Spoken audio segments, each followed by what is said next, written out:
Hey Bayside family, Craig here. Hope you're having a great week, and I've got a question for you that I think I already know the answer to. Have you ever been discouraged before?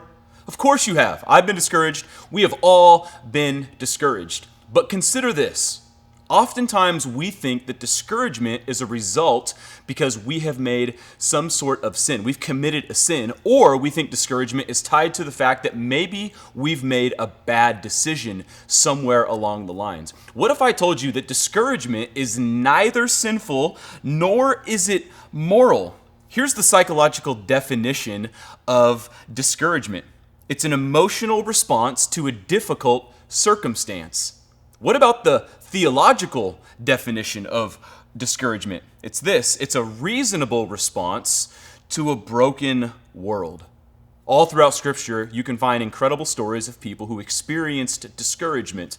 Why would I say those are incredible stories? I'll get to that in just a second. There's a man that we meet in the Old Testament. His name is Joseph. No, not the adopted father of Jesus, Joseph, but I'm talking about the coat of many colors Joseph. The 11th born of Jacob, who was the favorite but also the most despised. And you have this guy who at 17 years old begins a 13-year journey that is riddled with discouragement. Being sold into slavery, arriving in Egypt, a place that oppressed his own people. He gets accused by Potiphar's wife of inappropriate behavior. He gets thrown into prison. He then has an opportunity to maybe get out of prison, but is forgotten about. You can imagine the discouragement along the way with this kind of story. But if you want to read more about Joseph, I encourage you to jump into Genesis. And in Genesis chapter 39, something incredible happens.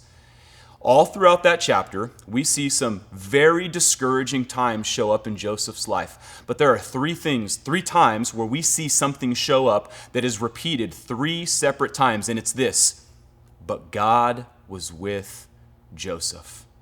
You see, in our discouragement, and the times where we experience hardship in our life, which is completely natural, may not necessarily be tied to sin, it's not a moral issue. The truth is this: discouragement is a way of life. Why? We live in a broken world.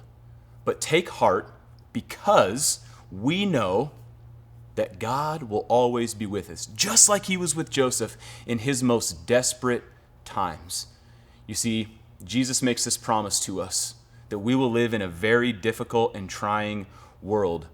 But we shouldn't fear. Why? Because Jesus has overcome the world. So in your discouragement, whether you might be sitting in that right now, know this: that God is always with you. Bayside family, have a great day. Walk in that truth. God is always with you. Have a great day.